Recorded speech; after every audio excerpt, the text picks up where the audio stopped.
السلام عليكم ورحمة الله وبركاته.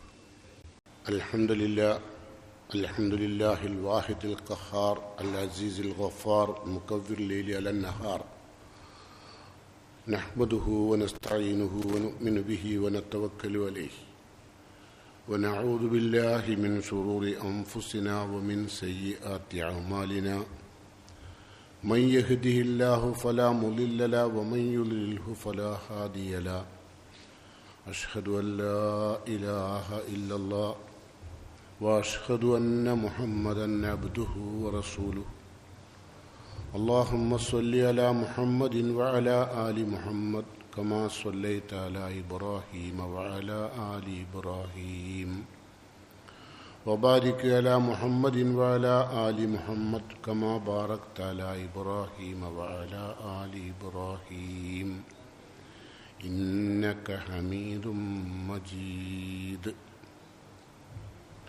أما بعد فإن خير الكلام كلام الله وخير السنن سنن محمد صلى الله عليه وسلم وشر الأمور محدثاتها وكل محدثة بدعة وكل بدعة ضلالة وكل ضلالة في النار.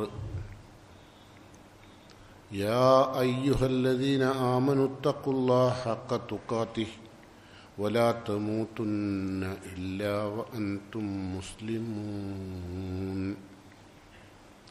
قال الله تعالى في قرآنه الكريم: أعوذ بالله السميع العليم من الشيطان الرجيم. ألف لام را كتاب أنزلناه إليك لتخرج الناس من الظلمات إلى النور بإذن ربهم إلى صراط العزيز الحميد.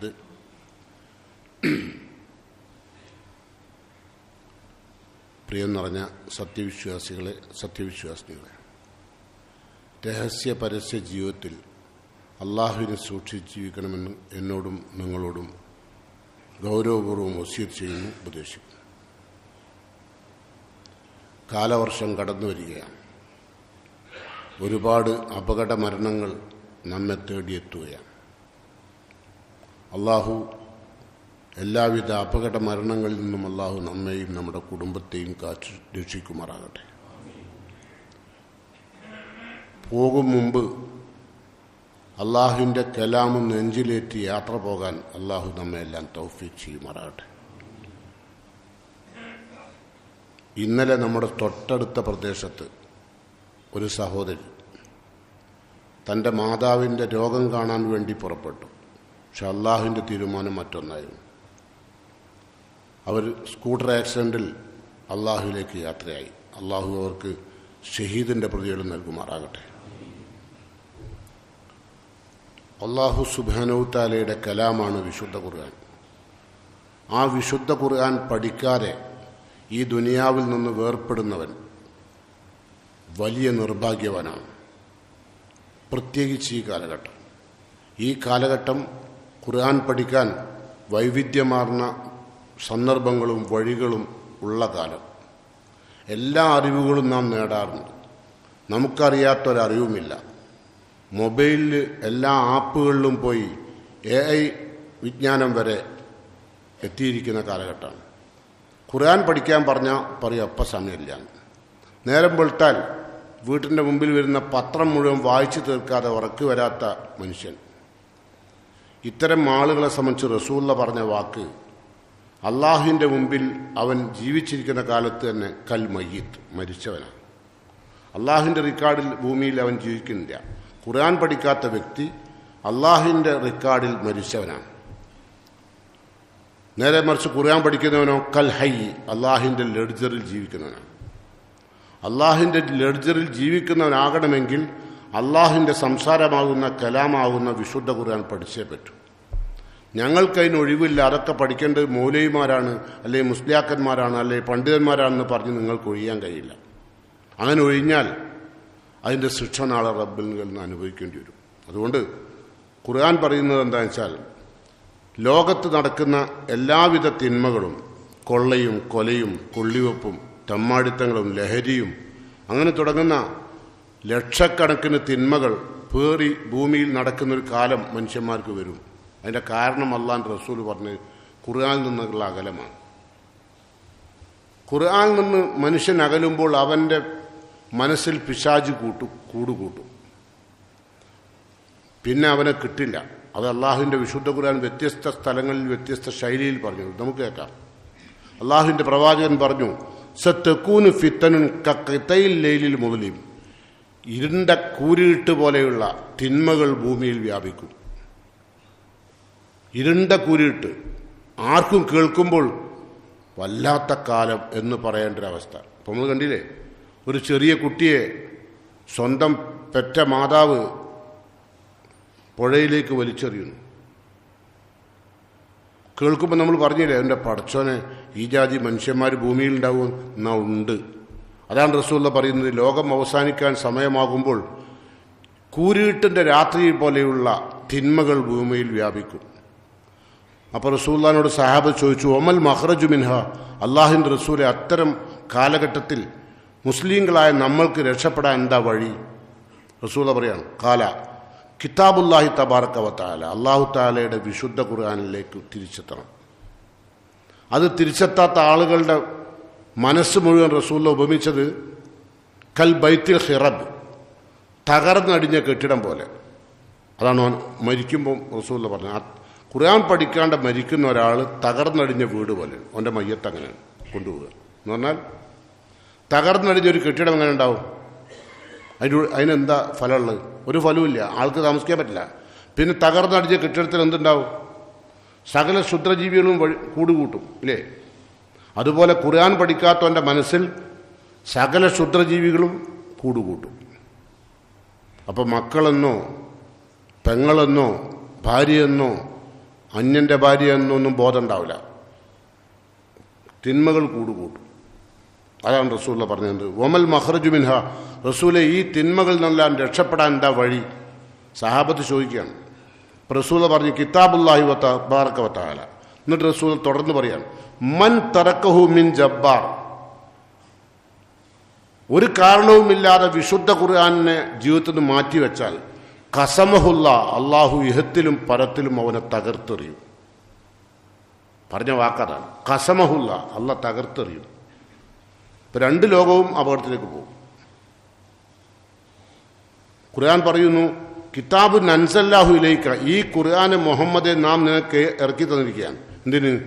ലി തുഹ്രിജന്നാസ മിനൽ ളുലുമാത്തി ഇലന്നൂർ. സൂറത്ത് ഇബ്രാഹിം നോക്കിയാൽ കാണാം. ലി തുഹ്രിജന്നാസ, മനുഷ്യന്മാരെ പുറത്തു കൊണ്ടുവരാൻ വേണ്ടി, മിനൽ ളുലുമാത്ത്, കൂരിട്ടിൽ നിന്ന്. ഇത്തരം കൂരിട്ടിൽ നിന്നെല്ലാം മനുഷ്യന്മാരെ പുറത്തു കൊണ്ടുവരാൻ വേണ്ടിയിട്ടാണ് മുഹമ്മദ് നിനക്ക് നാം ഖുർആൻ നൽകിയത്. എന്നിട്ടോ കൂരിട്ടിൽ നിന്ന് പുറത്തു കൊണ്ടുവരാൻ അങ്ങോട്ട് ഇലന്നൂർ, പ്രകാശത്തിലേക്ക്. അപ്പം എന്തൊക്കെ നൂറ് അവിടെ തിന്മകൾ അവിടെ ഉള്ള ഇരുട്ടാണുള്ളത്? ശിർക്കിൻ്റെ ഇരുട്ടുണ്ട്, വിദേഹത്തിൻ്റെ ഇരുട്ടുണ്ട് അല്ലേ, സംസ്കാരശൂന്യതയുടെ ഇരുട്ടുണ്ട്. ഇരുട്ടോടിരുട്ടാണ് ഇവിടെ. അതുകൊണ്ടാണ് അള്ളാഹുവിൻ്റെ ഖുർആൻ പറയുന്നത്, അള്ളാഹുവിൻ്റെ അനുമതിയോടുകൂടി വിശുദ്ധ ഖുർആൻ, അനുമതി ഉണ്ടായാൽ വിശുദ്ധ ഖുർആൻ ആ മനുഷ്യനെ ഇലാ സിറാത്തിൽ അസീസുൽ ഹമീദ്, സ്തുത്യർഹനും പ്രതാപശാലിയുമായ അള്ളാഹുവിൻ്റെ വഴിയിലേക്ക് ഈ ഖുർആൻ നയിച്ചു കൊണ്ടുപോകും. പിന്നെ അവൻ്റെ മനസ്സിൽ തിന്മകൾക്ക് സമയം ഉണ്ടാവില്ല. ഖുർആൻ പഠിക്കുന്ന വ്യക്തിക്ക് അവൻ്റെ മുമ്പിൽ ഖുർആൻ ഉപദേശം നൽകാൻ തുടങ്ങും. അള്ളാഹിൻ്റെ കലാം, അള്ളാഹ് സംസാരിക്കുക നേരിട്ട്. അതാണല്ലോ ഖുർആൻ. നമ്മൾ നമസ്കരിക്കുമ്പോൾ നമ്മൾ അള്ളാഹിനോട് സംസാരിക്കും. ഖുർആൻ ഓതുമ്പോൾ അള്ളാഹു നമ്മളോട് സംസാരിക്കും. ആണ്. നിസ്കരിക്കുമ്പോൾ നിങ്ങൾ അള്ളാഹിനോട് സംസാരിക്കുക. പക്ഷേ നിങ്ങൾ ഖുർആൻ ഓതുമ്പോഴോ അള്ളാഹ് നിങ്ങളോട് സംസാരിക്കുക, എന്തൊക്കെ നിങ്ങൾ ചെയ്യേണ്ടതെന്ന്. അപ്പോൾ വിശുദ്ധ ഖുർആനിൽ അള്ളാഹു ഇബ്രാഹിമിൽ അതാ പറഞ്ഞെങ്കിൽ സൂറത്തുൽ ബഖറയിൽ ഇതേ വിഷയം പറയുന്നുണ്ട്. അള്ളാഹു പറയുന്നു, ഉൻസില ഫീഹിൽ ഖുർആൻ ഷഹ്റു റമളാൻ അല്ലദീ ഉൻസില ഫീഹിൽ ഖുർആൻ. വിശുദ്ധ ഖുർആൻ അള്ളാഹു ഇറക്കിയ റമളാൻ മാസത്തിലാണ്. ആ ഖുർആനിൽ എന്തുണ്ട്? ഹുദൻ ലിന്നാസ്, ജനങ്ങൾക്ക് സന്മാർഗം അതിനകത്തുണ്ട്. എങ്ങനെ ജീവിക്കണം, നന്മ എന്താണ്, തിന്മ എന്താണ്, ധർമ്മം എന്താണ്, അധർമ്മം എന്താണെന്ന് വേർതിരിക്കും ഖുർആൻ. അതാ ഖുർആന്റെ പ്രത്യേകത. ബയ്യിനാത്തി മിനൽ ഹുദ, എല്ലാ സന്മാർഗവും വ്യക്തമാക്കി തരും. അതാണ് ഖുർആൻ. അപ്പം അള്ളാഹു നമ്മോട് സംസാരിക്കുമ്പോൾ എല്ലാ തിന്മകളിൽ നിന്ന് രക്ഷപ്പെടും, നീതിയിൽ നിന്ന് അനീതിയിൽ നിന്ന് നീതിയിലേക്ക് മാറും, ക്രമത്തിൽ നിന്ന് അക്രമത്തിൽ നിന്ന് ക്രമത്തിലേക്ക് മാറും. അങ്ങനെ മനുഷ്യൻ്റെ ജീവിതം സംശുദ്ധമാകും. അതിന് അള്ളാഹു ഇറക്കിയതാണ് വിശുദ്ധ ഖുർആൻ. അള്ളാഹു പറയുകയാണ്, മനുഷ്യൻ്റെ ഇരുലോക വിജയം നമുക്കറിയാം. ഈ ലോകത്ത് നിങ്ങൾ ആലോചിച്ച് നോക്കൂ, നിങ്ങളും നിങ്ങളെ മക്കളൊക്കെ എന്തെല്ലാം പഠിപ്പാണ്. ചിലര് പ്രായപൂർത്തിയൊക്കെ എത്തിക്കഴിഞ്ഞിട്ട് 10-35 വയസ്സായ എത്രയോ ആണും പെണ്ണും വീണ്ടും പഠിക്കാൻ ജോയിൻ ചെയ്യുന്നു. എന്തിനാ? +2 പഠിക്കാൻ. എന്തിനാ? ഒന്നുമില്ല. എന്തേ കാര്യം? ഒന്നുമില്ല. എന്നാൽ ഖുർആൻ പഠിക്കാനോ? ഇല്ല. നിങ്ങൾ നോക്കി അത്തരം മനുഷ്യൻ്റെ ദുഷിച്ച മനസ്സ്. ആ ആളുടെ വ്യക്തിയുടെ മയ്യത്തിന് എന്ത് ഗുണം? ഒരു ഗുണവുമില്ല. ഭൗതിക വിദ്യാഭ്യാസം എന്ന് പറഞ്ഞാൽ ഞാൻ അതിനെ അടച്ചാക്ഷേപിക്കുകയല്ല. അത് നമ്മളുടെ ദുനിയാവിൽ നിന്ന് പിരിയുന്നത് വരെ തൽക്കാലം ഭൂമിയിൽ ജീവിക്കാനാണ്. വേറെ ഒന്നും അതിനാവശ്യമില്ല. എന്നാലോ ഖുർആനോ? ഖുർആൻ നിങ്ങൾ പഠിക്കുമ്പോൾ നിങ്ങൾ വിദ്യാഭ്യാസം നേടുന്നത് അള്ളാഹുവിൻ്റെ ഖബറിൽ രക്ഷപ്പെടാൻ, അള്ളാഹുവിൻ്റെ ശിക്ഷയിൽ രക്ഷപ്പെടാൻ. അതാണ് ഖുർആൻ പഠിക്കുമ്പോണ്ടാകും. മറ്റുള്ള പഠനങ്ങളൊക്കെ തൽക്കാലം ഇവിടെ ജീവിച്ചു പോണത് വരെ, അല്ലേ? ഇപ്പം നിങ്ങൾ ആലോചിച്ച് നോക്കൂ, സ്വന്തം ഉമ്മാൻ്റെ സുഖവിവരം അറിയാൻ, വർഷങ്ങളോളമായി ക്യാൻസറിൽ കഴിയുന്ന ഉമ്മാൻ്റെ സുഖവിവരം അറിയാൻ ആ സഹോദരി മിംസിലേക്ക് വരുന്ന വഴി ആക്സിഡൻ്റായി. അതുമാത്രമല്ല, ശരീരത്തിൻ്റെ ഒരു ഭാഗത്തും യാതൊരു വിധം ഒരു രക്തപരിശുദ്ധി പോലും ഉണ്ടായില്ല. പകരം നിലത്ത് വീണപ്പോൾ പിന്നിൽ വന്ന ബസ്സിൻ്റെ ടയറ് തലൻ്റെ മുകളിൽ കൂടെ കയറിപ്പോവുകയാണ്. അള്ളാഹു നമ്മെ എല്ലാം കാക്കട്ടെ. കാരണം പറയാൻ വാക്കുകളില്ല. ഞാനുമായി യാതൊരു ബന്ധവും ഉണ്ടായിട്ടല്ല ഞാനിത് പറയുന്നത്. നമ്മളിപ്പം വളരെ പെട്ടെന്ന് കേട്ടൊരു ശബ്ദം, അല്ലേ, ഒരു വിഷയം. അപ്പോൾ അത് നമ്മളുടെ മനസ്സിലേക്ക് തറക്കും. അതിനുവേണ്ടി പറഞ്ഞതാണ്. നമ്മളും ഇതുപോലെ തന്നെ സ്കൂട്ടറിലും കാറിലും വാഹനത്തിലൊക്കെ പോകണമല്ല. ഏത് സമയത്താ റബ്ബ് വിളിക്കാന്നറിയില്ല. അപ്പം അതിൻ്റെ മുമ്പെന്ത് വേണം? അള്ളാഹിൻ്റെ കലാമിലേക്ക് വരണം കേട്ടോ. നമുക്കറിയാം വിശുദ്ധ ഖുർആൻ പഠിച്ച സഹാബാക്കളെ കുറിച്ച് വിശുദ്ധ ഖുർആൻ തന്നെ പറയുന്ന വൈദാ സമീഉ മാ ഉൻസില ഇല റസൂൽ. അള്ളാഹു വിശുദ്ധ ഖുർആനിലെ സൂറത്ത് മാഇദയിലെ 86-ാമത്തെ ആയത്തിൽ അള്ളാഹ് പറയാം, വൈദാ സമീഉ, സഹാബത്ത് ഖുർആൻ കേട്ടാൽ, വൈദാ സമീഉ മാ ഉൻസില ഇല റസൂൽ, അള്ളാഹുവിൻ്റെ പ്രവാചകൻ ഇറക്കപ്പെട്ട വിശുദ്ധ ഖുർആൻ സഹാബത്ത് കേട്ടാൽ, തറ അയ്യുനുഹും തഫീലു മിനദ്ദം, അവർ എന്താ കാരണം? മിമ്മ അറഫു മിനൽ ഹഖ്, ആ വിശുദ്ധ ഖുർആനിലെ സത്യം ബോധ്യപ്പെട്ടതിനാൽ, മനസ്സിലാക്കിയതിനാൽ അവർ കണ്ണിൽ നിന്ന് കണ്ണീർ പൊഴിയും. ഖുർആൻ ഓതുമ്പോളെ സഹാബത്തിന്. എന്താ കാരണം? അതിലുള്ള ഹക്ക് അവർക്കറിയാം എന്താ പറയുന്നത്. നമുക്ക് ഇനി ഒന്നും അറിയാത്തതുകൊണ്ടെന്താ നമ്മളങ്ങനെ കേൾക്കും. നമുക്ക് പിന്നെ എന്താ വേണ്ടത്? നല്ല ശബ്ദവും രാഗവുമുള്ള ഖുർആൻ തിലാവത്ത് കേൾക്കണം. അതിന് നമ്മൾ ഓടി നടക്കും, അല്ലേ? ഒരു പാട്ട് കേൾക്കുന്ന സാഹചര്യത്തിലാണ് നമ്മളെ ഖുർആൻ പഠനം. പക്ഷെ റസൂലുള്ളാഹിന്റെ സഹാബത്തിനെ പറ്റി അള്ളാഹു സൂറത്ത് മാഇദയിൽ പറയുന്നു, വൈദാ സമീഉ മാ ഉൻസില ഇല റസൂൽ, അള്ളാഹുവിൻ്റെ പ്രവാചകൻ അള്ളാഹു ഇറക്കിക്കൊടുത്ത വിശുദ്ധ ഖുർആൻ അവർ കേട്ടാൽ, തറ അയ്യുനുഹും, അവിടെ കണ്ണുകൾ നമുക്ക് കാണാം, തഫീലു മിനദ്ദം, കണ്ണുനീർ പൊഴിക്കുന്നത്. എന്താ കാരണം? മിമ്മ അറഫു മിനൽ ഹഖ്, ആ ഖുർആന്റെ ആയത്തിൽ നിന്ന് അവർ മനസ്സിലാക്കിയ സത്യം. അത് എന്നിട്ട് അവരെന്ന് പറയും, യഖൂലൂൻ, സഹാബത്ത് പറയും, റബ്ബന ആമന്ന, അള്ളാഹുവെ വിശുദ്ധ ഖുർആൻ എന്താണോ ഞങ്ങളോട് പറഞ്ഞത് അത് ഞങ്ങൾ വിശ്വസിക്കുന്നു. അതുകൊണ്ട് ഫക്തുബിനാ മാ ഷാഹിദീൻ, അള്ളാഹുവെ വിശുദ്ധ ഖുർആന്റെ ഷാഹിദീങ്ങൾ, സാക്ഷ്യം വഹിച്ചവരിൽ നീ ഞങ്ങളെ രേഖപ്പെടുത്തണം. ഫക്തുബിനാ മാ ഷാഹിദീൻ, ഷാഹിദീങ്ങളുടെ കൂട്ടത്തിൽ, ഈ ഖുർആന് സാക്ഷ്യം വഹിച്ച ആളുകളുടെ കൂട്ടത്തിൽ ഞങ്ങളെയും രേഖപ്പെടുത്തണം. അതുകൊണ്ട് ഇതാണ് സഹാബത്ത്, വിശുദ്ധ ഖുർആന്റെ അനുയായികൾ കേട്ടോ. അള്ളാഹു പറയണം, യാ അയ്യുഹന്നാസ്, അല്ലയോ ജനങ്ങളെ, ഖദ് ജാഅക്കും മൗഇദത്തും മിർ റബ്ബിക്കും, അള്ളാഹു നിങ്ങൾക്ക് വളരെ വ്യക്തമായ സതുപദേശം നൽകിയിരിക്കുകയാണ്. എന്താ അള്ളാഹിൻ്റെ ഖുർആൻ എന്ന് പറഞ്ഞാൽ? മൗഇദത്താണ്, ഉപദേശമാണ്, തത്വജ്ഞാനങ്ങളാണ്, നിയമങ്ങളാണ്, വ്യവസ്ഥകളാണ്. നിങ്ങളുടെ ജീവിതം പാഴായി പോകാതിരിക്കാൻ, നിങ്ങളുടെ ജീവിതം രണ്ട് ലോകത്തും വിജയിക്കാൻ പറ്റിയ ഉപദേശങ്ങളാണ് ഖുർആനിലുള്ളത്. ഷിഫാഉൻ ലി മാഫി സുദൂർ, ഹൃദയങ്ങളിൽ വരുന്ന എല്ലാ രോഗത്തിനും ഷിഫയാണ്. ഷിഫ എന്ന് പറഞ്ഞാൽ എന്താ അറിയോ? ചികിത്സ എന്നല്ല. ഷിഫ എന്ന് പറഞ്ഞാൽ ചികിത്സയുടെ ഔട്ട്പുട്ടാണ് ഷിഫ, ശമനം. ഹൃദയത്തിൽ ഉണ്ടാകുന്ന സകല രോഗങ്ങൾക്കും ശമനമാണ് ഖുർആൻ. എന്താ ഹൃദയത്തിൽ ഉണ്ടാകുന്ന രോഗം? അസൂയ, പക, വിദ്വേഷം, മനസ്സിലായോ? അറിവില്ലായ്മ, ഇതിനൊക്കെയുള്ള ഭയങ്കര ചികിത്സ ഖുർആൻ. ഖുർആൻ പഠിക്കുന്ന ഒരാൾക്ക് സ്വാഭാവികമായും ഏത് വിഷയത്തിലും അറിവുണ്ടാവും. ഹറാം എന്താണ്, ഹലാൽ എന്താണ്, ഏത് വിഷയത്തിലും അതറിയുന്ന ആൾക്ക് വലിയ വലിയ തെറ്റുകൾ ചെയ്യാൻ കഴിയില്ല, ദുർവ്യയം തീരെ ചെയ്യാൻ കഴിയില്ല. ദുർവ്യയം ചെയ്യുമ്പോഴേക്കും അവൻ്റെ നെഞ്ഞിൽ പിടക്കും. നിസ്കരിക്കാൻ പറ്റിയ വലിയ പണിയൊന്നുമില്ല. ഒരാൾ നന്നാവുക എന്ന് പറയുമ്പോഴേക്ക് ആളുകൾ മനസ്സിലാക്കുന്നത് എന്താ വെച്ചാൽ നിസ്കാരം തുടങ്ങുക, പിന്നെ ഉംറക്ക് പോവുക, ഹജ്ജിന് പോവുക, ഇതൊക്കെ നന്നാവൽ. അത് നന്നാവലല്ല. അതൊക്കെ നിങ്ങൾക്കൊരു പ്ലെയിനിൽ കയറാനും കൂടില്ല. പന്നിയങ്ങരക്കാണ് നിങ്ങൾ ഉംറക്ക് പോകണമെങ്കിൽ നിങ്ങൾ പോവില്ല. എന്താ കാരണം? പ്ലെയിനില്ല. പോട്ടെ, മൈസൂരാണെങ്കിലോ കാബാല്, എന്തിനാ പ്ലെയിന് പോകേണ്ട ആവശ്യം അല്ലേ? ഇതെന്താ പ്ലെയിൻ കയറാം, പിന്നെ ഹജ്ജാജിയാണ്, ഒരു ഇസ്സത്ത് അവിടെ വരുന്നുണ്ട് അല്ലേ? അതാണ് അതിൻ്റെ കാരണം. അപ്പം നേരെ മറിച്ച് വിശുദ്ധ ഖുർആൻ പഠിക്കുമ്പോഴോ മനുഷ്യൻ്റെ ജീവിതത്തിൽ വല്ലാത്തൊരു മാറ്റം ഉണ്ടാവും. ഓൻ്റെ മനസ്സ് മുഴുവനും അക്രമത്തിൽ നിന്നും അനീതിയിൽ നിന്നൊക്കെ പിന്മാറാൻ തുടങ്ങും. അതൊക്കെ വിശുദ്ധ ഖുർആൻ്റെ പ്രത്യേകത. അതുകൊണ്ട് തന്നെ നമുക്കറിയാം, ഖുർആൻ പഠിച്ചവർക്ക് വേണ്ടി അള്ളാഹ് പറയാം, നാളെ പരലോകത്ത് നമ്മൾ എത്തുമ്പം ഖുർആൻ പഠിച്ച ആളുകൾക്ക് വേണ്ടി ഈ വിശുദ്ധ ഖുർആൻ അതിൻ്റെ പ്രതിഫലം വന്ന് അള്ളാഹിനോട് സംസാരിക്കും. അപ്പോൾ മനസ്സിലായോ?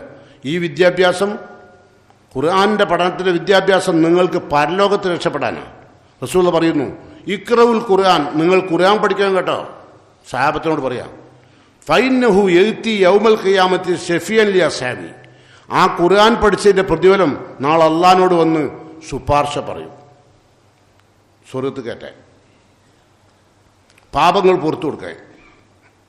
നമ്മളെ ജീവിതത്തിൽ ഖുർആൻ എത്ര പഠിച്ചാലും ചില തെറ്റുകളൊക്കെ നമുക്ക് വരൂലേ, അതൊക്കെ മാപ്പാക്കി തരാൻ വേണ്ടി ഖുർആൻ പഠിച്ച പ്രതിഫലം വന്ന് റബ്ബിനോട് ശഫാഅത്ത് ചെയ്യും. ഇത് കുട്ടികളിയല്ല, മനസ്സിലായോ? അതുകൊണ്ട് റസൂലുള്ള പറഞ്ഞെന്താ അറിയോ? രണ്ടാമത്തെ കാരണം പറഞ്ഞെന്താ അറിയോ?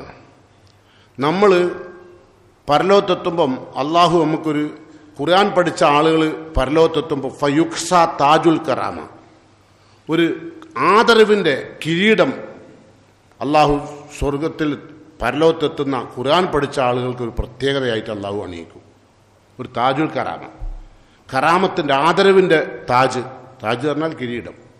അത് അള്ളാഹുവിൻ്റെ സ്വർഗലോകത്തുള്ളൊരു കിരീടം അള്ളാഹു അണിയിക്കും. അപ്പോൾ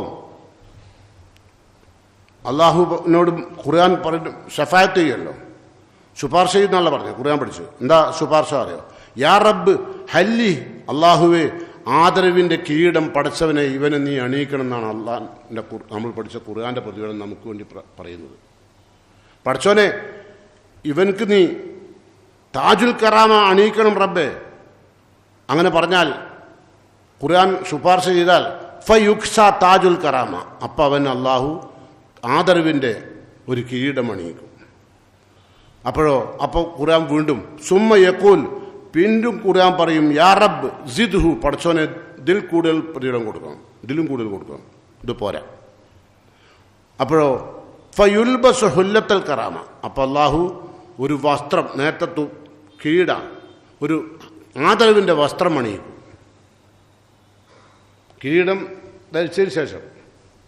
അപ്പോഴോ സുമ്മ യഖൂൽ, പിന്നെ ഖുർആൻ അള്ളാഹിനോട് പറയും യാ റബ്ബ് ഇർള അൻഹു, പഠിച്ചോനെ നീ ഈ ഖുർആൻ പഠിച്ച വ്യക്തിയെ നീ തൃപ്തിപ്പെടണം പഠിച്ചോനെ. വല്ലാത്ത വാക്കല്ലേ, അള്ളാഹു അക്കൂട്ടത്തിലൊക്കെ നമ്മളെ പെടുത്തണ്ടേ, പ്രവർത്തിക്കുക. യഖൂൽ യാ റബ്ബ് ഇർള അൻഹു, അപ്പം ഫയുർള അൻഹു, അള്ളാഹു അപ്പം തൃപ്തിപ്പെടും. പോരെ?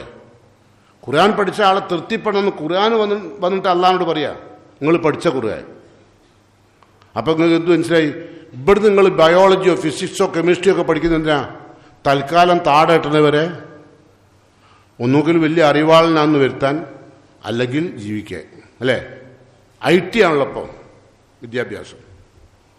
നിങ്ങൾ ആലോചിച്ച് നോക്കൂ, ആണും പെണ്ണും വിശുദ്ധ ഖുർആനുമായി യാതൊരു ബന്ധവുമില്ലാത്ത, എന്നിട്ട് മരിക്കുമ്പോൾ 3 കണ്ടം തുണി പൊതിഞ്ഞ് എല്ലാവരും കൂടി കൊണ്ടുപോയി ഖബറിൽ മറാടി. ആ 2 ദിവസം പുരക്കാരൊക്കെ ഇങ്ങനെ ദുഃഖത്തോടു കൂടി ഇരിക്കും, അല്ലേ? അതിൽ കഴിഞ്ഞ് എന്താ ഉണ്ടാകുക? ഒന്നും ഉണ്ടാവില്ല. അപ്പം നിങ്ങൾ പോകുമ്പോൾ നിങ്ങളെ നെഞ്ചിൽ എന്ത് വേണം? ഖുർആൻ വേണം. നിങ്ങളെ മക്കൾ ദുനിയാവിൽ നിന്ന് പിരിയുമ്പോൾ ഖുർആൻ വേണം. അതിനാ ഖുർആൻ പഠിക്കുന്നത്, അല്ലാണ്ട് ഖുർആൻ പഠിച്ചിട്ട് ഇമാമിക്കാനല്ല. റസൂലുള്ളാഹിന്റെ കാലം അങ്ങനെയാണ്. അപ്പം അള്ളാഹു തൃപ്തിപ്പെടും. ഫയഖൂൽ, എന്നിട്ട് അള്ളാഹ് പറയും, അതാ ഇനിയുള്ള വാക്കാ ശ്രദ്ധിക്കേണ്ടത്, ഇർക ഫി ദറജിൽ ജന്ന, ഫി ദറജത്തിൽ ജന്ന, സ്വർഗത്തിൻ്റെ പടികൾ കയറിപ്പോയിക്കോളൂ. എപ്പം? നിന്റെ കൽബിലുള്ള ഖുർആനിൻ്റെ ഹിഫ്ള് മനപ്പാടമാക്കിയ നിന്റെ ഖുർആൻ്റെ ആയത്ത് എവിടെ നിൽക്കുന്നുവോ അത്രയും ഉയരം നിനക്ക് സ്വർഗത്തിൽ കയറിപ്പോകാം. അള്ളാഹു കൂടുതലൊക്കെ നമ്മളെയും ഉൾപ്പെടുത്തട്ടെ. ഖുർആൻ പഠിക്കാത്ത ആളുകൾ ആമീൻ പറയില്ല, മുണ്ടാണ്ട് ഒത്തിരിക്കുകയാണ്. ഈ ജാഹിലുകളായ നമ്മൾ എന്ത് പറയാൻ വെച്ചിട്ടില്ലേ? പക്ഷെ ഖുർആൻ ഒരക്ഷരെങ്കിലും ഒരു ദിവസത്തിൽ, ഇപ്പോൾ റമദാൻ കഴിഞ്ഞ ശേഷം പിന്നെ ഖുർആൻ കൈയോട് തൊട്ടില്ലല്ലോ, ഇല്ല, തൊടൂല. കാരണം പിശാച് സമ്മതിക്കൂല. ഖുർആൻ പഠിക്കുന്നവരെ തന്നെ ക്ലാസ് ഇല്ലാണ്ടെന്നാൽ നിന്റെ ചോദ്യവുമില്ലെങ്കിലോ പിന്നെ തൊടൂല. ഈ ആഴ്ച ചോദ്യം ഉണ്ടായിരുന്നല്ലോ, അപ്പോൾ ഒന്ന് വായിച്ചു. ഇതെന്തിനാ വായിക്കുന്നതെന്ന് പഠിക്കണവൻ അറിയണം, അല്ലാണ്ട് ഞാൻ ചോദിക്കുന്ന ഉത്തരം പറയാനല്ല കേട്ടോ. അപ്പോളെ കൽബ് ശുദ്ധാവുള്ളൂ. അപ്പോളെ കൽബ് ശുദ്ധമാവുകയും അത് വെണ്ണക്കല്ല് പോലെ വെട്ടിത്തിളങ്ങും. മനസ്സിലായോ? കൽബ്.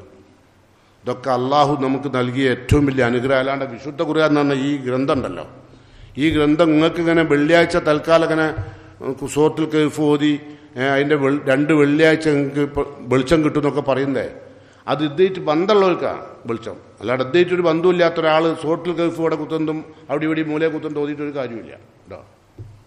അപ്പോൾ ഖുർആൻ പഠിക്കണം. എന്തായിരുന്നാലും ഖുർആൻ പഠിച്ചേ പോകൂ. ബാക്കിയുള്ളതൊക്കെ പഠിക്കുന്നില്ലേ? നിങ്ങൾ ആലോചിച്ച് നോക്കൂ, ഖുർആൻ പഠിക്കാൻ എളുപ്പമാണ്. വലക്കത് യസ്സർനൽ ഖുർആൻ ലിദിക്ർ, പഠിക്കാൻ അല്ലാഹു എളുപ്പാക്കിയ ഗ്രന്ഥം ഖുർആനാണ്. പക്ഷെ നമ്മക്ക് ഏറ്റവും ബുദ്ധിമുട്ട് ഖുർആനാണ്. പിന്നെ ഞമ്മക്ക് ഒഴിവില്ല, ഒന്നിനും ഒഴിവില്ല. ഉണ്ടോ? ഞമ്മക്ക് പൈസ ഉണ്ടാക്കാൻ മാത്രമേ ഒഴിവുള്ളൂ. അതിനൊഴിവുണ്ട്. സുബഹിസ്കരിച്ചാൽ പായ്യ, മരണപ്പാച്ചിലാണ്. ചില ആൾക്കാർ പറ്റി ഖുർആനിൽ പറഞ്ഞിട്ടുണ്ട്, ഖുർആൻ പഠിച്ചുകൊണ്ടിരിക്കുന്ന ആൾക്കാർ ആ സമയം എനിക്ക് ശരിയാവില്ല അതുകൊണ്ട് ഒഴിയണമല്ലോ, ഓലെ പറ്റിയും ഖുർആൻ പറഞ്ഞിട്ടുണ്ട്. അത്ഭുത. എന്താ പറഞ്ഞു അറിയോ ഖുർആൻ? മനുഷ്യന്മാർ 2 മൃഗങ്ങളോടല്ല ഉപമിച്ചിട്ട്. 2 മൃഗങ്ങളോട്, ഒന്ന് നായിനോടാണ്, ഒന്ന് കഴുതയോടാണ്.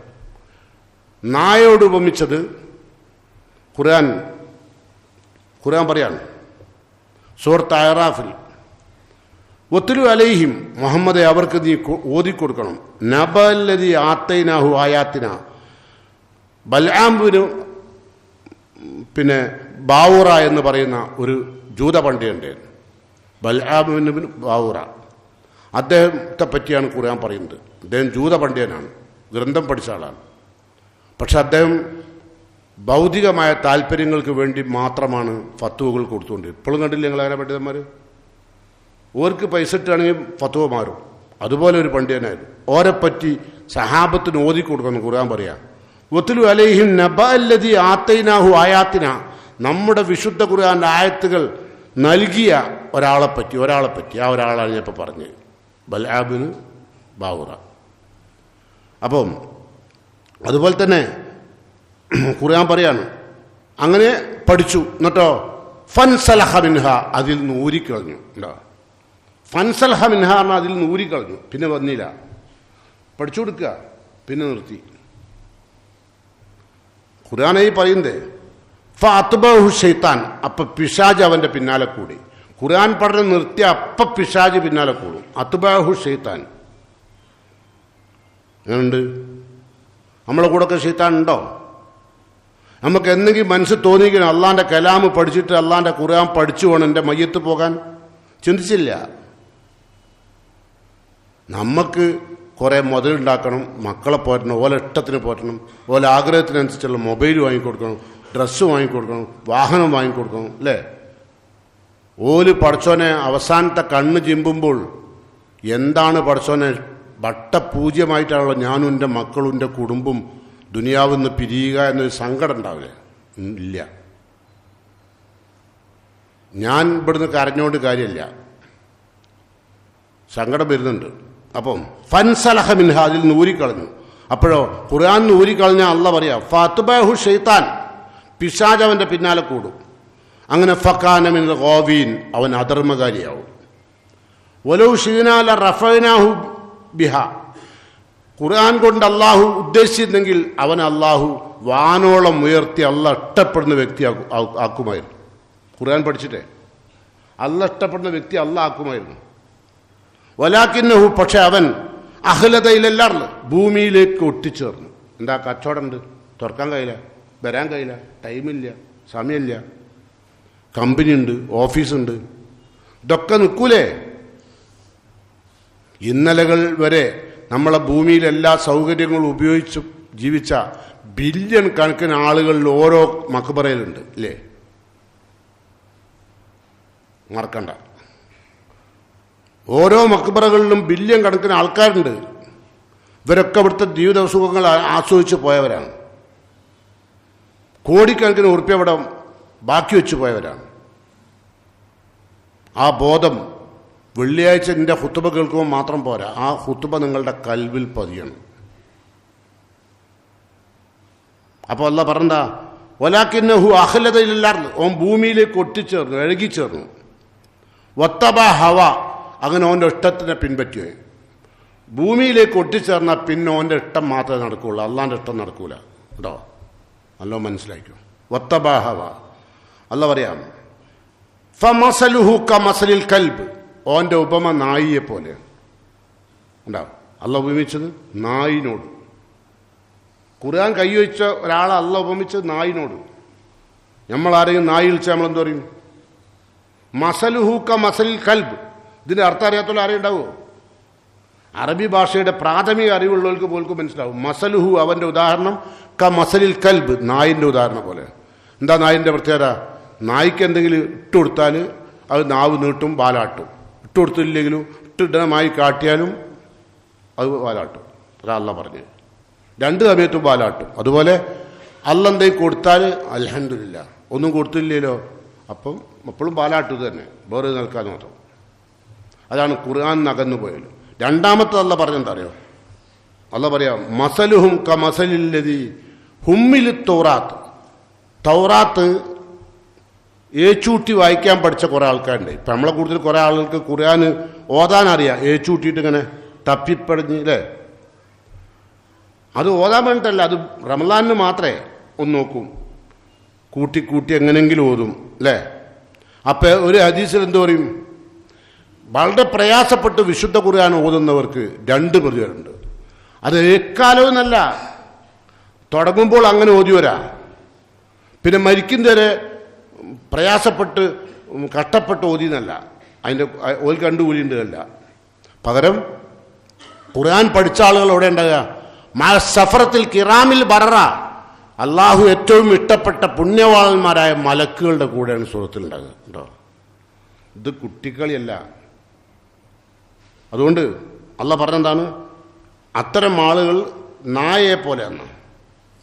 അപ്പം അതുകൊണ്ട് നമ്മൾ ഇനി ബാപ്പാര്, കുടുംബം, ഉമ്മയും ഭർത്താവും, സാധാരണ രീതിയിലൊക്കെ എല്ലാ കുട്ടികളും നമ്മളൊക്കെ പഠിച്ചതൊരു 5ാം ക്ലാസ് വരെ മദ്രസയിൽ പഠിക്കും. ഇപ്പം നമുക്ക് 10 വയസ്സാണ്. പിന്നെ ഖുർആൻ തൊടൂല. അതാണ് പഠിപ്പ് എന്ന് എല്ലാവരും വിചാരം. അത് ഏതോ പഴമക്കാരായ ആളുകൾ മുമ്പ് പറഞ്ഞു വെച്ചതാണ്. കുട്ടികളാവുമ്പോൾ ഒന്ന് മദ്രസയിൽ ചേർത്തുക, അല്ലെങ്കിൽ ഒന്ന് സ്കൂൾ ചേർത്തുന്ന പ്രായം അപ്പം കൊണ്ടുപോയി ചേർത്തും. ആ കുട്ടിനെ 5 വയസ്സുള്ള സമയത്തും 7 വയസ്സോ 8 വയസ്സുള്ള സമയത്തോ ബാപ്പ മരിച്ചുള്ള മയ്യസ്കാരം പഠിപ്പിക്കുന്നത്. ഓന് മയ്യസ്കാരൻ ഒരു നിസ്കാരം ഉണ്ടെന്ന് അറിയുന്നല്ലാണ്ട് അതിൻ്റെ ആഴത്തിലേക്ക് പോകാൻ അവനെ കൊണ്ടാവില്ല. അവൻ്റെ പ്രായം അതിനെ അനുവദിക്കുമോ? ഇപ്പം തന്നെ ഈ പള്ളിയിൽ കൂടിയ ആയിരക്കണക്കിന് ആളുകൾക്ക് ശരിക്കും അത്തയ്യാത്ത അറിയോ വെച്ചാൽ അറിയില്ല. ഞാനല്ല പറഞ്ഞത്, ഞാൻ വേണമെങ്കിൽ പരിശോധിക്കുക ഖുതുബ കഴിഞ്ഞിട്ട്. നിങ്ങളാരും നീ ചോടണ്ട കേട്ടോ, ഞാൻ പരിശോധിക്കുന്നില്ല. അതൊരു സ്പീഡുണ്ട്. ആ സ്പീഡിൽ ഓതിയാൽ അങ്ങനെ മെല്ലെ ഇന്നക്ക ഹമീദ് മജീദ് വരെ പോകും. പിന്നെ അതിൻ്റെ അവിടുന്ന് അപ്പുറത്തേക്ക് എങ്ങോട്ടാ പോകുകയെന്ന് അറിയില്ല. എന്നാൽ അതിന് വല്ല സങ്കടമുണ്ടോ? ഇല്ല. കാരണം നമുക്കിതൊരു വിഷയം, നമ്മൾ പരലോകയാത്രക്കോ ഖബർ രക്ഷപ്പെടാനോ സ്വർഗത്തിൽ കയറാനുള്ള പണിക്ക് വേണ്ടി എടുത്തല്ലത്. അതൊരു നിസ്കാരമുണ്ട്, അതുകൊണ്ട് നിസ്കരിക്കണം. ഇപ്പോൾ ഒരു അടിച്ചുവിടൽ പരിപാടിയാണ് അല്ലേ? ഇത് ഞാൻ പറഞ്ഞത് തെറ്റുണ്ടോ? തെറ്റുണ്ടെങ്കിൽ പറയാം, മൗലവി അങ്ങനെയൊന്നുമല്ല, ഞങ്ങളെ നാട്ടിലുള്ള ആൾക്കാർ മുഴുവൻ ഇസ്ലാമിനെ പറ്റി ശരിക്കും പഠിച്ചോല പഠിക്കുന്ന. അതാണല്ലോ നമ്മൾ ഉദ്ദേശിക്കുന്നത്. സഹാബാക്കളെ പറ്റി ചരിത്രം എഴുതിയപ്പോൾ പറഞ്ഞെന്താ അറിയോ? മദീനയിലൊരൊറ്റ മനുഷ്യന്മാരില്ല ഖുർആൻ അറിയാത്തോല്. അങ്ങനെ പറയാപ്പം നമ്മളെ കൊണ്ട് കഴിയോ? കോഴിക്കോട് ഒരൊറ്റ മനുഷ്യനില്ല, കോഴിക്കോട് മാത്രം കേട്ടോ, മദീനത്ത് മാത്രമല്ല, കോഴിക്കോട് ഒരാളില്ല ഖുർആൻ അറിയാത്തോലെന്ന് പറയാൻ നമുക്ക് ധൈര്യമുണ്ടോ? ഇല്ല. എന്താ? നമുക്കാർക്ക് ഖുർആൻ അറിയില്ല. നമുക്ക് ആകെ അറിയുന്ന സൂറ ഏതാ? ഒന്ന് കുല്ലുവല്ലാവായത്, ഒന്ന് ഇതാജ, ഒന്ന് കുലിയായുൽ കൗസർ, ഇപ്പം നാലാമത്തത് ഇന്നാഴത്തേനാക്കൽ കൗസർ. ഇതൊക്കെ ഇതിനാ തൽക്കാലം വരിക, കയ്യെട്ട, ഒറ്റയടിച്ച് വിടുക. നിസ്കാരം നിസ്കരിക്കണ്ട. പിന്നെ ഇത്ര കൊല്ലായി നിസ്കാരം തുടങ്ങിയിട്ട് ഞാനൊരു 30 വയസ്സ് തുടങ്ങി എന്ന് വരെ നിസ്കാരം ഒഴിവാക്കിയില്ല. എൻ്റെ ഒരു നിസ്കാരം അല്ല കബൂലാക്കിയില്ല എന്ന് ചിന്തിക്കണം. സങ്കടത്തോട്ടി ആലോചിക്കും കേട്ടോ. അല്ല പറയാ, റസൂലുള്ള പറഞ്ഞു ദുനിയാവിൽ അള്ളാഹ്ക്ക് കുറച്ച് കുടുംബക്കാരുണ്ടായിരുന്നു. അതാലോചിച്ച് നോക്കിയാൽ കേൾക്കുമ്പോൾ തന്നെ ഒരു സന്തോഷം തോന്നൂലേ? നമ്മൾ ഇപ്പം നിങ്ങൾ ആലോചിച്ച് നോക്കി, നിങ്ങൾ യൂസുഫ് അലിൻ്റെ കുടുംബക്കാരനാണെന്ന് അങ്ങ് ഭയങ്കര ഇതായിരിക്കില്ലേ ആളുടെ ഇടയിൽ? യൂസുഫ് അലിൻ്റെ അമ്മൻ്റെ ആങ്ങളെന്ന് പറഞ്ഞാൽ, കാരണം അയാൾക്ക് പൈസ ഉണ്ടായിരുന്നുണ്ട് അല്ലേ? അല്ലേ? അള്ളാഹ്ക്ക് കുറച്ച് കുടുംബക്കാരുണ്ട് പറഞ്ഞത് ഇവിടെ. ഇന്നലില്ലാഹി അഹ്ലീന മിനന്നാസ്, ഭൂമിയിൽ അള്ളാഹ്ക്ക് കുറച്ച് കുടുംബക്കാരുണ്ട്. സഹാബ് ചോദിച്ചു, മൻഹും യാ റസൂലല്ലാഹ്, ആരാണ് റസൂല അള്ളാഹിൻ്റെ കുടുംബക്കാർ? റസൂലുള്ള മറുപടി പറഞ്ഞു, ഹും അഹ്ലുൽ ഖുർആൻ, അവർ ഖുർആൻ പഠിക്കുന്നവരാ. അപ്പോൾ ഖുർആൻ പഠിക്കുന്നവർ ആരാണ്? അള്ളാഹിൻ്റെ കുടുംബക്കാർ. അള്ളാഹു സുബ്ഹാനഹു വ തആല ഖുർആൻ പഠിക്കാനുള്ള അവസരങ്ങൾ ഉപയോഗപ്പെടുത്തി ഖുർആൻ പഠിച്ച് എന്തെല്ലാം തെറ്റുകൾ ജീവിതത്തിൽ വന്നുപോയോ അതിനൊക്കെ ശുപാർശ പറയാൻ പരലോകത്ത് അതിൻ്റെ പ്രതിഫലം എത്തുന്ന നല്ല വിശ്വാസികളിൽ, നല്ല മുസ്ലിങ്ങളിൽ, നല്ല മുത്തഖീങ്ങളിൽ അള്ളാഹു എന്നെയും നിങ്ങളെയും ഉൾപ്പെടുത്തുമാറാകട്ടെ. വന്നുപോയ തെറ്റുകളും കുറ്റങ്ങളും റഹ്മാനായ റബ്ബ് എനിക്കും നിങ്ങൾക്കും പുറത്തു മാപ്പായി തരുമാറാകട്ടെ. ശേഷിക്കുന്ന കാലം അള്ളാഹിനു വേണ്ടി ജീവിക്കുവാൻ, സ്വന്തം മയ്യത്തിനു വേണ്ടി പ്രവർത്തിക്കാൻ അള്ളാഹു തൗഫീഖ് ചെയ്യുമാറാകട്ടെ. അൽഹംദുലില്ലാഹ് അല്ലദീ ഹദാനാ ലിഹാദാ വമാ കുന്നാ ലിനഹ്തദിയ ലൗലാ അൻ ഹദാനല്ലാഹ് വസ്സലാത്തു വസ്സലാമു അലാ അഷ്റഫിൽ മുർസലീൻ വഅലാ ആലിഹി വസഹ്ബിഹി അജ്മഈൻ. അയ്യുഹൽ ഇഖ്വാൻ വൽ അഖവാത്ത്, ഊസിക്കും സാനിയൻ വ ഇയ്യായ ബിത്തഖ്വല്ലാഹ്.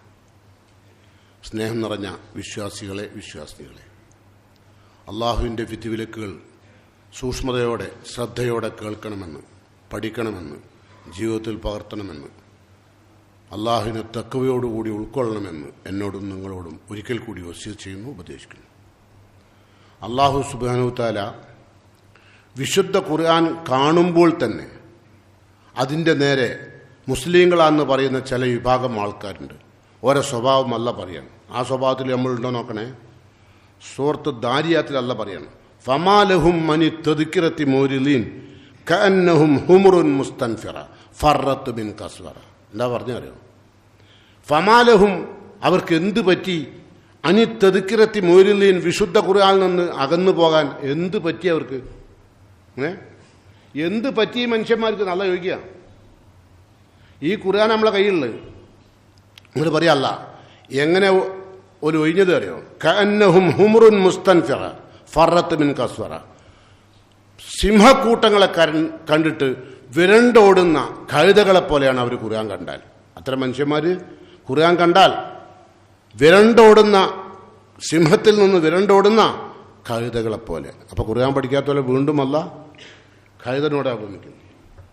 ഫറത്ത് മിൻ കസ്വറ. കസ്വറ എന്ന് സാധാരണ അറബി ഭാഷയിൽ സിംഹത്തിന് ഉപയോഗിക്കാറില്ല, അത് പ്രത്യേക ശൈലി വന്നതാണ്. എന്താ കാരണം അറിയോ? ഫമാലഹും മനി തദ്കിറത്തി മുരിലീൻ കഅന്നഹും ഹുമുറുൻ മുസ്തൻഫിറ. അവിടെ ഒരു പ്രാസൊപ്പിക്കാൻ വേണ്ടിയാണ് ഫറത്ത് മിൻ കസ്വറ. അറബി സാഹിത്യത്തിൽ സാധാരണ കസ്വറ എന്ന് സിംഹത്തിന് ഉപയോഗിക്കാറില്ല, അസദാണ് ഉപയോഗിക്കുക അല്ലേ? നിങ്ങൾ കേട്ടിട്ടുണ്ടാവും മദ്രസയിലൊക്കെ ഇബ്നുൻ അസദ് എന്നൊക്കെ പഠിപ്പിക്കുമല്ലോ. സിംഹത്തിന് അസദ് എന്നാ പറയാം. പക്ഷെ ഖുർആൻ ഉപയോഗിച്ച് കസ്വറ അതാണ്. എന്ന് പറഞ്ഞാൽ അത്ര ഉഗ്ര ശക്തരായ സിംഹക്കൂട്ടത്തെ കാണുമ്പോൾ കഴുതകൾ വിരണ്ടോടുന്നത് പോലെയാണ് ചില ആൾക്കാർക്ക് ഖുർആൻ കണ്ടാൽ. അതിൽ പോയിട്ട് നിങ്ങൾ ഖുർആൻ അങ്ങനെ കാണുമ്പോൾ തന്നെ, നേരെ മറിച്ച് മൊബൈല് കണ്ടാലോ, മൊബൈല് 5 മിനിറ്റ് കൂടുമ്പോൾ എടുത്തു നോക്കും. കാരണം എന്താ? പെണ്ണുങ്ങൾ പാല് തിളച്ചോ നോക്കുന്നത് പോലെ മെസ്സേജ് വന്നോ ഇല്ലയോ നോക്കിക്കൊണ്ടിരിക്കുക ഓരോ 5 മിനിറ്റിലും. നേരെ മറിച്ച് ഓരോ 5 മിനിറ്റിൽ ഖുർആൻ്റെ പേജ് മറിക്കുമോ? ഇല്ല, കഴിയൂല. നമ്മളതിനെ കാണുമ്പോൾ തന്നെ നമുക്കൊരു എന്താണെന്നറിയില്ല. എന്താണെന്നറിയില്ല. അറിയാനാണ് അല്ലാഹ് പറഞ്ഞത്, സിംഹക്കൂട്ടങ്ങളെ കണ്ട് വിരണ്ടോടുന്ന കഴുതകളെ പോലെ കേട്ടോ. അപ്പോൾ നമുക്ക് സാധാരണ തട്ടിക്കൂട്ടി ഖുർആൻ ഓതുന്ന ആൾക്കാരെ പറ്റിയും അള്ളാഹു പരാമർശിച്ചിട്ടുണ്ട്, ആക്ഷേപിച്ച് പറഞ്ഞിട്ടുണ്ട്. വേദക്കാരായ ജൂതന്മാർ അവരുടെ വേദഗ്രന്ഥമായ തൗറാത്ത് തട്ടിക്കൂട്ടി ഓതിയപ്പോൾ അള്ളാഹ് പറയാം അവരെ പറ്റി, ഒമിൻഹും ഉമ്മിയൂൻ, ജൂത വിഭാഗം ആളുകളിൽ നിരക്ഷരുണ്ട് ആ ഗ്രന്ഥത്തെക്കുറിച്ച് അറിയാത്ത. അതിപ്പോൾ നമ്മൾ ഓതുന്നുണ്ട്, ഒമിൻഹും ഉമ്മിയൂൻ ലാ യഅലമുനൽ കിതാബ്, ഗ്രന്ഥം എന്തെന്നറിയാണ്ട് നിരക്ഷരായ ആൾക്കാരുണ്ട്. ഇല്ല അമാനിയ, വെറും വ്യാമോഹങ്ങളും ഊഹാപോഹങ്ങളുമാണ് ഖുർആനെ പറ്റി ഉണ്ടാകുക, വേറെ അറിവൊന്നും ഉണ്ടാവില്ല. വൈൻഹും ഇല്ല യളുന്നൂൻ, അവർ എല്ലാ ഇസ്ലാമിനെ പറ്റിയുള്ള കാര്യങ്ങൾക്ക് ഒരു ഊഹം മാത്രമാണ് അവർക്കുണ്ടാകുക. അതിനെപ്പറ്റി ഇമാം ഇബ്നു കസീർ റഹ്മത്തുള്ളാഹി അലൈഹി ഈ ആയത്തിനെ വ്യാഖ്യാനിച്ചപ്പോൾ പറഞ്ഞു, അതായത് ലാ ഇൽമ ലഹും, അവർക്കൊരു അറിവുമില്ല, ഇല്ലാ മുജറദ് തിലാവ, തട്ടിക്കൂട്ടി ഓതുക എന്നല്ലാത്ത വേറെ അറിവൊന്നും നോൽക്കില്ല. ദൂന തഫഹുമിൻ വ തദബ്ബുരിൻ, ഒരു ചിന്തയും അതിനെ പറ്റിയില്ല, ഒരു അറിവും അതിനെ പറ്റിയില്ല, എന്നാൽ തട്ടിക്കൂട്ടി ഓതും. നിങ്ങൾ ഇതിൽ പെടുമോ? വേദനയോട് ഓർക്കാൻ ആ പെടുവോ ചോദിക്കുന്നുണ്ട്, പെടാതിരിക്കാൻ സാഹചര്യങ്ങൾ ഒരുപാടുണ്ടല്ലേ. ഇപ്പം നിങ്ങളെ മൊബൈലിൽ തന്നെ നിങ്ങൾക്ക് ഒരുപാട് സാഹചര്യങ്ങളില്ലേ പഠിക്കാൻ. പഠിക്കൂല, വേറെന്തെങ്കിലും തോന്നിയാസയിലുണ്ടെങ്കിലോ അത് കേൾക്കും അല്ലേ. ഖുർആനാണെങ്കിലോ, ഖുർആൻ ചിലപ്പം ബാപ്പ വെച്ച മക്കളോട് നീ ചോദിക്കോളും. ഇപ്പം എന്താ വെച്ചാൽ സിംഹക്കൂട്ടത്തെ കണ്ട വിരണ്ടോടുന്ന കഴുതകളെപ്പോലെ നീച്ചു പായും. പക്ഷെ ഖുർആൻ പഠിക്കുന്ന ഒരു കുട്ടിനെ ഒരു പിതാവിന് ഇഷ്ടമല്ല, ഒരു മാതാവിനും ഇഷ്ടമല്ല. നേരെ മറിച്ച് കമ്പ്യൂട്ടറിൽ IT ഭയങ്കര, അതിൽ ബനും കൂടി കുടുങ്ങിയിരിക്കുന്നു, ബാപ്പിയും മോൻ കുടുങ്ങി അതേ കുടുക്കൽ ഓനോ ബാപ്പിയുണ്ട് അല്ലേ. എല്ലാവരോടും പറയും എൻ്റെ മോൻ IT-യിൽ AI-യിലൊക്കെ ഭയങ്കര കഴിവാ. ഞാൻ തന്നെ ചിലപ്പോൾ പറയലുണ്ട് ചിലവരോട്, എനിക്കൊരു കുന്തും അറിയാത്തതിനെ കൊണ്ടേ എന്തോ അറിയുന്നവരോടൊക്കെ ഞാൻ പറയും നിങ്ങൾ ഭയങ്കര അറിവുള്ള ആളാണ് അല്ലേ. ചിലവരൊക്കെ അങ്ങനെ മൊബൈൽ എടുത്തിട്ടേ, ഇപ്പം അവിടെ തന്നെ നമ്മളെ ഖുത്ബ കഴിഞ്ഞാൽ ഇവിടുത്തെ വിഷയം ഒരാളോട് ആളെയൊന്നും ഞാൻ പറയില്ല, ഓല മൊബൈലിൽ എൻ്റെ വിഷയം പറഞ്ഞാൽ എഴുതി വരും. അതൊക്കെ ഇപ്പോൾ എന്നെ സംബന്ധിച്ചോളൂ അത്ഭുതം, നിങ്ങളെ സംബന്ധിച്ചോളോ അതപ്പോൾ മൂലയിൽ വലിയ അത്ഭുതം. ഇവിടെ അതൊന്നുമല്ല വലുത് അല്ലേ, ശരിയല്ലേ. ഈ അറിവൊക്കെ എല്ലാവർക്കും ഉണ്ടായി. എന്താ ഇപ്പോൾ നിങ്ങൾ പറഞ്ഞത്, 10-12 വയസ്സായ പെൺകുട്ടികൾ പോകാത്ത ആപ്പ് ഏതാ? ഇതിൻ്റെ പേര് തന്നെ ആപ്പ് എന്നാണ്. ആപ്പ് പറഞ്ഞാൽ കൊടുക്കുന്നല്ലേ. ഏതോ ബുദ്ധിയുള്ളവൻ പറഞ്ഞത് അതൊരു ആപ്പാണ്. നിങ്ങളെന്താ പറഞ്ഞത്? സ്വന്തം പുരയുള്ള പെൺകുട്ടികളെ ഏത് വഴിക്കാ പോവുക നമുക്കറിയില്ല, പക്ഷെ നമുക്കറിയാം ഏത് വഴിക്കും പോകാം, പോയിക്കൊണ്ടിരിക്കുന്നുണ്ട് അല്ലേ, ആണും പെണ്ണും. വഴി എന്താ രക്ഷപ്പെടാൻ? കിതാബുല്ലാഹി തബാറക വ തആല, അല്ലാഹു തആലയുടെ ഖുർആനിലേക്ക് മടങ്ങുകയല്ലാണ്ട് വേറെ വഴിയൊന്നുമില്ല കേട്ടോ. മടക്കി ഇങ്ങോട്ട് വന്നോല് പിന്നെയും പോവുക. എന്നാൽ നാളെ അള്ളാഹുവിൻ്റെ പ്രവാചകൻ പറഞ്ഞു, നാളെ പരലോകത്തെ ഖുർആൻ പഠിക്കാത്ത ആളുകളെപ്പറ്റി അള്ളാഹു എൻ്റെ പ്രവാചകന് ഒരു പരാതി കൊടുക്കുന്നുണ്ട്. നാളെ പരലോകത്ത് ഒന്നും പറയാണ്ട് വിട്ടില്ല ഖുർആൻ പറയാം, വക്കാലർ റസൂൽ, അള്ളാഹിൻ്റെ പ്രവാചകൻ നാളെ പരലോകത്ത് പറയും, യാ റബ്ബേ ഇന്ന കൗമി, എൻ്റെ ഈ സമൂഹം ഉണ്ടല്ലോ, ഇത്തഹദു ഹാദൽ ഖുർആന മഹ്ജൂറ, ഈ ഖുർആനെ പിറകോട്ട് വലിച്ചെറിഞ്ഞ് വന്നവരാ. പരലോകത്ത് വരുമ്പോഴേ ഒരിടത്തില്ല, അവർ പിറകോട്ട് വലിച്ചെറിഞ്ഞു കേട്ടോ. എന്താ ഇതിൻ്റെ അർത്ഥം? വ്യാഖ്യാനിക്കുന്നു മഹാന്മാരായ പണ്ഡിതന്മാർ. തെർക്കു തദബ്ബുരി, അതാണ് ഖുർആനെ പറ്റി പഠിക്കുക എന്നത് നിർത്തിവെക്കുക. തഫഹുമി, അത് പഠിക്കലും അതിനെപ്പറ്റിയുള്ള ചിന്തയുമൊക്കെ ഒഴിവാക്കുക. അതാണ് മിൻ ഹിജറാനി, അള്ളാഹിൻ്റെ ഖുർആനെ വലിച്ചെറിയാറിന്. അല്ലാണ്ട് നമ്മളാരും ഖുർആനെ പിറകോട്ട് വലിച്ചെറിഞ്ഞില്ല ഉണ്ടോ. അതിൻ്റെ അർത്ഥം എന്താ? ഖുർആൻ ചിന്തിക്കൂല, ഖുർആനെ പറ്റി പഠിക്കൂല, അതാണ് ഖുർആൻ ഒഴിവാക്കുക. ഇതൊക്കെ നമ്മൾ പെടും ഇല്ലേ. അള്ളാഹു കാത്തു രക്ഷിക്കുമാറാകട്ടെ. ഒരുപാട് സങ്കടം തോന്നുന്നുണ്ട് ഈ ഉമ്മത്തിൻ്റെ നാളത്തെ പരലോകത്തെ അവസ്ഥ. ഇപ്പം ഈ പള്ളിയിൽ കൂടിയ നമ്മൾ ഇതിനേക്കാൾ ഉന്നതമായ ബില്യൺ കണക്കിന് ആളുകൾ ഒത്തുകൂടിയ സ്ഥലത്ത് മഹ്ശറയിൽ അള്ളാഹു വിധി പറയുമ്പോൾ സ്വർഗത്തിലേക്ക് വിധി പറയുന്ന കൂട്ടരുടെ കൂട്ടത്തിൽ അള്ളാഹു എന്നെയും നിങ്ങളെയും ഉൾപ്പെടുത്തുമാറാകട്ടെ. റഹ്മാനായ റബ്ബ് മാപ്പ് നൽകുന്ന യഥാർത്ഥ വിശ്വാസികളിൽ അള്ളാഹു എന്നെയും നിങ്ങളെയും ഉൾപ്പെടുത്തുമാറാകട്ടെ. തിന്മകൾ വരുമ്പോൾ നന്മ കൊണ്ട് മായ്ച്ചു കളയാൻ അള്ളാഹു നമുക്കെല്ലാം അനുഗ്രഹവും തൗഫീക്കും നൽകുമാറാകട്ടെ. പടച്ച തമ്പുരാൻ കീറിമുറിക്കുന്ന രോഗങ്ങളിൽ നിന്ന് നമ്മയെല്ലാം കാത്തു രക്ഷിക്കുമാറാകട്ടെ. ഒരുപാട് രോഗത്തിൽ കഷ്ടപ്പെട്ടുകൊണ്ടിരിക്കുന്ന നമ്മുടെ സുഹൃത്തുക്കൾക്ക് അള്ളാഹു ഷിഫയും സമാധാനവും നൽകി അനുഗ്രഹിക്കുമാറാകട്ടെ. മരണം പുൽകുന്നതുവരെ ആർക്കും ബാധ്യതയാവാത്ത വിധം ജീവിച്ചു മരിക്കാൻ അള്ളാഹു തൗഫീഖ് ചെയ്യുമാറാകട്ടെ. اللهم اغفر للمؤمنين والمؤمنات المسلمين والمسلمات الأحياء منهم والأموات إنك مجيب الدعوات يا قاضي الحاجات. اللهم علمنا القرآن يا رب العالمين. اللهم علمنا القرآن يا رب العالمين. اللهم علمنا القرآن يا رب العالمين. ربنا تقبل منا إنك أنت السميع الدعاء وتب علينا إنك أنت التواب الرحيم. ربنا آتنا في الدنيا حسنة وفي الآخرة حسنة وقنا عذاب النار.